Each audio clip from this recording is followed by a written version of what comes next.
बिस्मिल्लाहिर्रहमानिर्रहीम। अस्सलाम वालेकुम। उम्मीद करती हूँ आप सब लोग खैरियत से होंगे। मैं भी बिल्कुल ठीक हूँ अल्हम्दुलिल्लाह। तो आज हम बनाने वाले हैं ये खूबसूरत फ़्रॉक, जिसकी मेजरमेंट करते हैं हम स्टार्ट। हमारी चेस्ट की जो चौड़ाई थी वो 25 इंच है, जैसे कि आपको स्क्रीन में शो हो रहा होगा, लेकिन हमने इसकी फोल्डिंग रखी है 21 इंच। ये आपको याद रखना क्योंकि हमने इसमें चुन्नटें भी देनी है। तो मैंने 4 इंच की मेजरमेंट इस तरह से की है जो हमारी फोल्डिंग साइड है। उसके बाद हमने शोल्डर लिए हैं 8 यानी कि 16। हमने शोल्डर लिए हैं और आर्मोल हमने लिए हैं 9 इंच। हमें हर जगह से थोड़ा सा लूजिंग ही रखनी है। और हमारी जो तैयार लेंथ है वो 12.5 है, 25 के हिसाब से 12.5 है। 1.5 इंच की हमने मार्जिन रखनी है और हमने 2 इंच पे निशान लगाना है। 12.5 पे हमारी तैयार है, 2 इंच पे हम निशान क्यों लगा रहे हैं, ताकि 4 इंच प्लस हम निशान लगाने के बाद उस पर चुन्नटें दे सकें।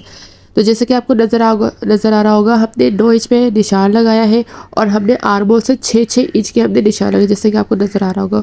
उसके बाद हमारा जो कपड़ा बचता है उसमें हम चुन्नटें देंगे और वो टोटल चुन्नटें मिलाकर हमारी हो जाएगी 8 इंच। ठीक है, वैसे 7.5 होगी, लेकिन हम स्टिच करेंगे तो वो 8 इंच हो जाएगी।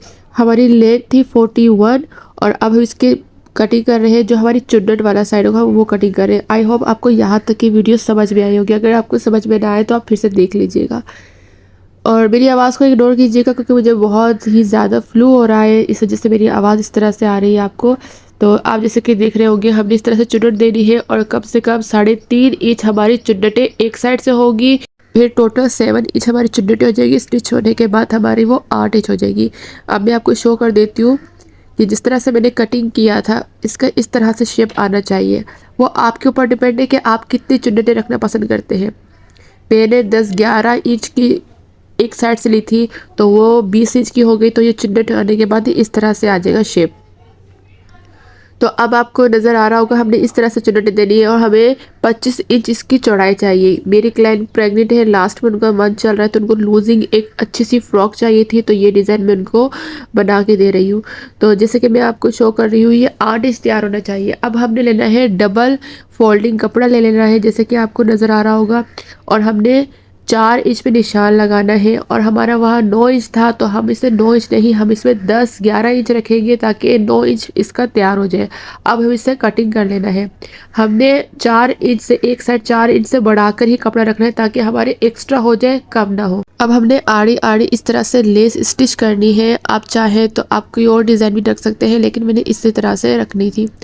तो अब मैंने हल्का हल्का कट लगा लिया था, ताकि हमारी स्ट्रेट और बैलेंस में हमारी लेस लग सके।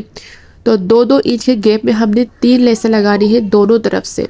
जहाँ हमारी सिलाई एंड होगी वहीं से हमने दूसरी लेस स्टार्ट करनी है, ताकि दोनों बराबर हमारी लेस लग सके। इसी तरह से हमने 2 इंच के गैप में फिर एक और लेस लगानी है और फिर एक और लेस लगानी है, और दोनों साइड में इसी तरह से सेम लेस हमने लगानी है और बीच में स्टिच कर देना है। मैंने जल्दी जल्दी इसकी फिर लेस लगा दी ताकि टाइम की बचत हो और ज़्यादा वीडियो लंबी ना हो जाए। अब हमने इस पर एक सिंगल सिलाई करनी है आधे इंच के गैप में, लेकिन एक चीज़ आप याद रखना कि दोनों लेसों का जो स्टिचिंग होगी हमारी दोनों से मिलती हुई होनी चाहिए, यानी कि बराबर, आगे पीछे नहीं होनी चाहिए, फिर वो डिज़ाइन ख़राब हो जाएगा। तो साथ साथ हमने लेसों को मिलाते हुए आधे इंच की सिलाई करनी है, ताकि हमारी तीनों लेसें एक साथ मिलती हुई स्टिच हो जाए। तो ये मैं सिलाई कर रही हूँ, और आप सबसे गुजारिश है कि अगर आपको वीडियो अच्छी लगी हो और आपको इससे कुछ सीखने को मिला तो आप सब्सक्राइब भी कर दिया करें। सब्सक्राइबर आप करते हो तो इससे ये होगा, मुझे खुशी होगी, उससे मुझे मोटिवेशन मिलेगी। तो अब हमारी यहाँ स्टिचिंग हो चुकी है। आप चाहे तो आप इस पर अपने तरीके से डिज़ाइनिंग कर सकते हैं लेस की। मैंने इस तरह से रखी है। अब मैं ये लेस को ऊपर एक और सिलाई कर रही हूँ, ताकि हमारी लेस थोड़ी सी बैठ जाए, वो उठी उठी ना लगे, क्योंकि मैंने इसको ऊपर के साइड से ही, नीचे के साइड नहीं सिया। तो इसी तरह से मैं इस पर सिलाई कर रही हूँ। अब मैं जल्दी जल्दी इस पर सिलाई करती हूँ। आपने भी इसी तरह से दोनों तरफ से सिलाई कर लेनी है, सिंगल सिलाई, लेकिन जो हमारी सिलाई होती है उसके बराबर में से, ताकि वो उठी उठी ना लगे। अब हमने चुन्नटें देनी है। चुन्नटें इस तरह से देनी है कि हमें हाथ की मदद से इस तरह से प्रेस करते हुए चुन्नटें देनी है। अगर आपको कंफर्टेबल होता है कि आप एक मोटी सिलाई करके उसमें चुन्नटें दें, उसके बाद एक पक्की सिलाई करें, तो आप वैसे भी कर सकते हैं, लेकिन बस आपकी चुन्नटें बराबर होनी चाहिए। मुझे इस तरह से आदत है तो मैं इस तरह से चुन्नटें दे रही हूँ। आप अपने हिसाब से चुन्नटें दे सकते हैं, लेकिन बस आपकी चुन्नटें इक्वल होनी चाहिए और जो इसकी मेजरमेंट है वो फिक्स होनी चाहिए। ये मेरी हो चुकी है चुन्नटें डन। अब मैं इसकी मेजरमेंट करूँगी। ये 7.5 आ रही है, हमें इसकी 8 तैयार चाहिए, तो 7.5 बिल्कुल परफेक्ट है। तो अब हम इसको इस तरह से मिलाएंगे और इसको हल्का सा कट लगा के हम सेंटर निकालेंगे, ताकि हम इसमें जो हमने डिज़ाइनिंग पट्टी बनाई थी इसको ज्वाइन कर सकें। तो सेंटर हम इस तरह से रख कर इसकी स्टिचिंग करेंगे। मैं मेक श्योर हो रही हूँ कि ये मेरा बराबर है कि नहीं। ये अल्हम्दुलिल्लाह बराबर है। अब मैं इसकी स्टिचिंग करूँगी। तो अब ने हमने क्या करना है, इस पे हल्का सा कट लगाना है इस डिज़ाइनिंग पट्टी में भी, ताकि हमारे बराबर में दोनों सिलाई हो। उससे पहले मैं निशान लगा दूंगी जहाँ मैंने सिलाई करनी है, क्योंकि मैंने आपको जैसे कि पहले कहा था कि जब आप कोई डिज़ाइनिंग पट्टी इस्तेमाल करते हैं या कोई डिज़ाइनिंग डालते हैं तो कोशिश करें कि आपका जो कपड़ा हो वो एक्स्ट्रा ही हो, कम ना हो। कम हो जाएगा तो आपकी वो डिज़ाइनिंग पट्टी ख़राब भी हो सकती है, लेकिन अगर ज़्यादा होगा तो आप उसको अपने हिसाब से कट करके स्टिच करके मुताबिक कर सकते हैं जैसा आपको चाहिए। हमें आधा इंच का गैप चाहिए था, जो कि हमें मिल गया। हमने एक्स्ट्रा पट्टी कटिंग कर ली है। जो हमारी सेंटर है वो हमने चुन्नट वाला जो सेंटर है उसके साथ मिलाकर हमने इसकी सिलाई करनी है। दोनों हमने सेंटर मिला दिया। अब हम इस पर सिलाई करेंगे। चुन्नट वाली साइड से हम सिलाई करना स्टार्ट करेंगे, हमने डिज़ाइनिंग वाले साइड से नहीं करना। क्यों? ताकि हमारी जो चुन्नट वाली सिलाई है वो आगे ज़्यादा शो ना हो। हमने सिलाई के ऊपर ही सिलाई करनी है। तो जो उसका कॉर्नर है ये बहुत ज़रूरी है फिनिशिंग से बनाना। ये किस तरह से बनेगा, आपका कॉर्नर आ गया, आपने वहाँ बूट उठाया, हल्का सा इस पर कट मारना है सेंटर, ताकि हमारा जो कॉर्नर है वो बिल्कुल परफेक्ट हो। आपने कट ज़्यादा नहीं मारना, जहाँ हमारी सिलाई एंड होगी उससे 2 पॉइंट को गैप में रख के कट मारना है। तो हमने जो आधा इंच की मार्जिन की थी उसके हिसाब से हमने स्ट्रेट सिलाई लगानी है, ताकि हमारी जो चकोर जो हमारा डिज़ाइन है वो बिल्कुल परफेक्ट है। एक तरफ से हमने ये सिलाई कर ली है, दूसरी तरफ से भी हमें सिलाई कर चुकी हूँ जल्दी से, ताकि आपको ये डिज़ाइनिंग में शो कर सकूँ। अल्हम्दुलिल्लाह ये परफेक्ट हो चुकी है। अब हम इस पर एक सिंगल सिलाई लगाएंगे, ताकि ये ज़्यादा उठी उठी ना लगे, क्योंकि हमने इसमें चुन्नट डाली है और हमने इसमें सिंगल सिलाई की है, तो ये हल्की सी उठी उठी लगे, क्योंकि कपड़ा भी थोड़ा सा इस तरह का है जॉर्जेट टाइप का। तो इसलिए हम इसमें एक सिंगल सिलाई करेंगे ताकि ये पूरा बैठ जाए डिज़ाइन। तो ये जो डिज़ाइन मैं बना रही हूँ अपनी क्लाइंट के लिए, उनका लास्ट मंथ चल रहा है, उनको थोड़े से खुले खुले कपड़े चाहिए थे, डिज़ाइनिंग वाले भी हो, थोड़े से अच्छे लगे, तो ये मैंने डिज़ाइन किया है। आई होप आपको ये वीडियो समझ में आई होगी। अगर आप भी या आपके ख़ानदान में या आप या आपके रिलेटिव में कोई प्रेग्नेंट है और उनको इस तरह से कपड़े कंफर्टेबल चाहिए, तो ये उनके लिए बहुत अच्छे और बहुत कंफर्टेबल होंगे। अगर आप ये ट्राई करते हैं तो आप ज़रूर ट्राई करें। तो अब हमने इसका बैक कटिंग नहीं किया था। क्यों? क्योंकि हमने जो इसका फ्रंट था वो स्टिच करने के बाद कटिंग करना था, जो कि हमने स्टिच कर लिया है। अब हम इसको बैक के साथ रख के कटिंग कर लेंगे। और हमने जो इसकी चाकें हैं वो ज़्यादा नहीं रखनी है, हमने सिर्फ इसकी 15 इंच चाकें रखनी है। डिपेंड करता है आप इसकी लेंथ कितनी रखते हैं। तो हमने 15 इंच के गैप में इसका निशान लगाया और हमने कटिंग कर लिया। अब हम इसके जो है स्लीव्स कटिंग करेंगे। स्लीव्स हमने ज़्यादा खुले रखने हैं, हमें चाहिए 8.5 इसकी जो उसकी चौड़ाई होगी स्लीव्स की वो 8.5 होगी। और जैसे कि आपको पता है शोल्डर से 3 इंच और आर्म होल से 4 इंच डीप होके फिर हम हल्का सा शेप देते हैं, जैसे कि मैं अभी दे रही हूँ। और जो हमारी कटिंग थी, जो हमारी कटिंग का निशान था मैं उस पर कटिंग कर रही हूँ। हमने 8.5 इंच इसकी चौड़ाई रखनी है और मार्जिन के लिए हमने 1 इंच रखा है। और ये फुल स्लीव्स बना रही हूँ। इसमें स्लीव्स में कोई डिज़ाइनिंग नहीं होगी, बस मैं लेस लगा दूंगी और हल्की हल्की चुन दे दूँगी। आप अपने हिसाब से रख सकते हैं। अब गले की कटिंग के लिए हमने बुकरम ले लेना है, 3 इंच की चौड़ाई और 3.5 इंच की लंबाई लेनी है। हमने इस तरह से बॉक्स बना लेना है ताकि हम इसको गले को शेप दे सकें। इस तरह से आपने शेप देना है अगर आपने इसी तरह से गला बनाना है तो। और हमारी इसकी टोटल लंबाई होगी 6 इंच। हमने 1 इंच एक्स्ट्रा रखना है ताकि हम इसकी कटिंग कर सकें। तो ये हमारी टोटल मेजरमेंट होगी। अब हम इसको इस तरह से शेप देंगे और जो हमारा राउंड था उसको एक्स्ट्रा 1 इंच बढ़ाकर हम इसे शेप देंगे और अब इसकी कटिंग कर लेंगे। अगर आपने भी यही गला बनाना है या फिर कुछ डिफरेंट बनाना है, आप अपने हिसाब से कर सकते हैं।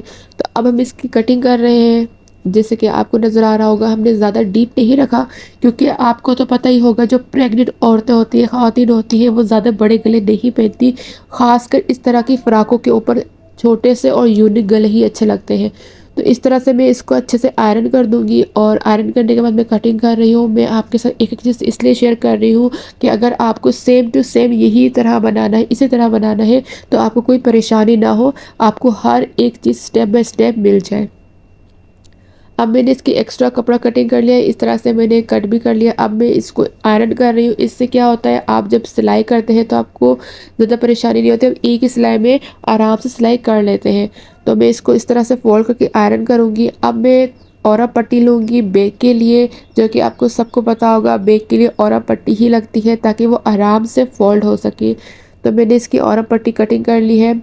इंशाल्लाह मैं सोच रही हूँ कि जो कपड़ा बचा है मैं एक बेबी के फ्रॉक या शर्ट भी इसके बना सकूँ। इंशाल्लाह अगर कपड़ा बचा तो मैं बनाऊँगी, आपके साथ ज़रूर शेयर करूँगी।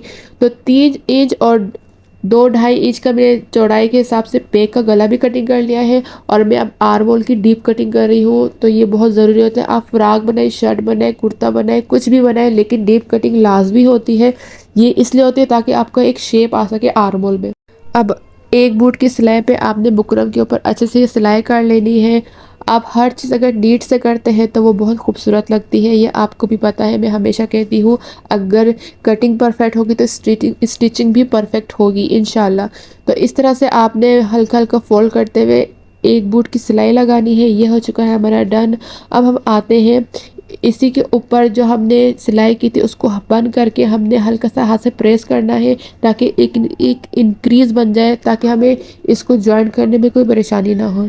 अब हमने शर्ट लेनी है और इसकी सेंटर की सिलाई के साथ इसको जॉइन करना है। जो हमने कट लगाया था एक सिंगल सिलाई करनी है ताकि हमारी ये सेंटर में आ जाए, ज़्यादा अनबैलेंस ना हो, आगे पीछे ना हो। मैं हमेशा कहती हूँ आपका सिंपल गला हो या डिज़ाइनिंग गला हो, आप हमेशा गला बनाते वक्त थोड़ा सा एहतियात करें, क्योंकि ये मेन चीज़ होती है। अगर आपकी ये फिनिशिंग से बन गई तो हर चीज़ आपकी फिनिशिंग से बनेगी। अब हमने बुकरम की बिल्कुल कॉर्नर पे सिलाई करनी है। जो लाइन हमारी आती है ना कपड़े के ऊपर ना बुकरम के ऊपर, बिल्कुल बीच में जो हमारी एक लाइन आती है इस पर हमने सिलाई करनी है। जैसे जैसे मैं सिलाई कर रही हूँ, अगर आपने सेम ऐसे ही गला बनाना है तो आप भी इसी तरह से सिलाई करें। मैंने एक सूत का चकोर जो कटिंग जो की थी उस पर सिलाई कर दी, बिल्कुल एक सूत की, ताकि हम जब इसे कट कर सके तो आराम से फोल्ड हो सके जब हम टर्न करेंगे। तो अब हम इसको इसी शेप में सिलाई कर रही हूँ मैं। और अगर आपको ये वीडियो पसंद आई, ये कुर्ता पसंद आया, ये फ्रॉक पसंद आई हो तो आप ज़रूर मुझे कमेंट सेक्शन में बताना और ज़रूर ये ट्राई करना। प्रेग्नेंट ख़वातीन के लिए बहुत कंफर्टेबल फ्रॉक है। तो अब हम इसमें छोटे छोटे कट लगाएंगे ताकि आराम से मैं फोल्ड कर सकूँ। ये मैं फोल्ड कर रही हूँ, मैंने हल्का सा कट लगाने के बाद मैं इसे फोल्ड कर दूंगी। इसमें मैं हुक लगाऊंगी, अगर आप चाहे तो इस पर लुप्स लगा सकते हैं, बटन लगा सकते हैं, वो आपके ऊपर डिपेंड है आप किस तरह से इसकी डिज़ाइनिंग करना चाहते हैं। तो इसको अच्छे से हमने हाथ से प्रेस करने के बाद एक सिंगल सिलाई इस पर करनी है। आपने ज़्यादा कुछ नहीं करना है, सिर्फ एक सिंगल सिलाई करनी है। उसके बाद मैं इसमें हल्की से तुरपाई कर दूँगी ताकि ये अच्छे से बैठ जाए। हमें जो प्रेग्नेंट औरतें ख़वातीन जो होती हैं उनके लिए जब कभी हम कोई फ्रॉक बनाते हैं तो उसमें ज़्यादा एक्टिविटी नहीं करते, क्योंकि वो ज़्यादा एक्टिविटी जब हो तो ज़्यादा उलझन सी होती है। तो जितना कंफर्ट हो सके आप वैसा डिज़ाइन बनाएं। तो ये बहुत कंफर्ट था और सामने बिल्कुल हल्की सी मैंने इसकी डिज़ाइनिंग की। आप चाहे तो इसमें लेस ना लगाएं, तभी ये बहुत खूबसूरत लगेगा। बैक की मैंने कटिंग कर ली थी गले की, अब मैं और पट्टी बैक के साथ जॉइंट कर रही हूँ। वैसे ये बहुत बेसिक चीज़ है, लेकिन मैं ये इसलिए कर रही हूँ कि अगर जिनको नहीं आती ये लगाना, क्योंकि बाज़ औक़ात बिगिनर को ये नहीं आता लगाना, तो उनको भी ये आराम से आ जाए कि ये किस तरह से लगाते हैं।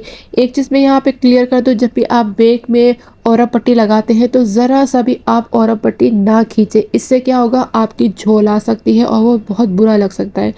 तो मैंने वो सिलाई कर ली है। अब मैं इसके साथ फ्रंट के साथ ये जॉइंट कर रही हूँ। जैसे मैं कर रही हूँ आपने भी ऐसे ही करना है ताकि एक ही बार में दोनों जॉइंट हो जाए। मैं आधे इंच के गैप में स्टिच कर रही हूँ, आप भी इसी तरह से स्टिच कीजिएगा और एंड में थोड़ा सा पक्का कीजिएगा। मैंने फास्ट वीडियो की है इसलिए आपको शायद नज़र नहीं आया होगा कि मैंने किस तरह से पक्का किया, लेकिन मैंने पक्का किया है। तो ये हमारा हो चुका है डन। हम बैक की अब सिलाई कर रहे हैं, सिंगल सिलाई। जैसे कि मैंने आपको बताया था कि आपने अगर बिल्कुल भी और पट्टी नहीं खींचनी तो आपकी सिलाई बहुत आराम और नीट से हो जाएगी। बैक की जो सिलाई है ये हमारी सिलाई ऑलमोस्ट डन है अल्हम्दुलिल्लाह। ये हमारा हो चुका है डन। ये बहुत खूबसूरत फ़्रॉक लग रही थी और बहुत कंफर्टेबल है। अगर आप ये बनाते हैं अपनी फैमिली के लिए, अपने किसी भी रिलेटिव के लिए, फ्रेंड्स के लिए, तो ये बहुत ही ज़्यादा यूज़फुल होगी और पहनने में बहुत कंफर्ट होगी। मुझे तो ये बनाने में बहुत मज़ा आया और मैं जिनको दे रही हूँ मैं उनको अच्छे से जानती भी हूँ। तो आप ज़रूर ये फ़्रॉक बनाएं।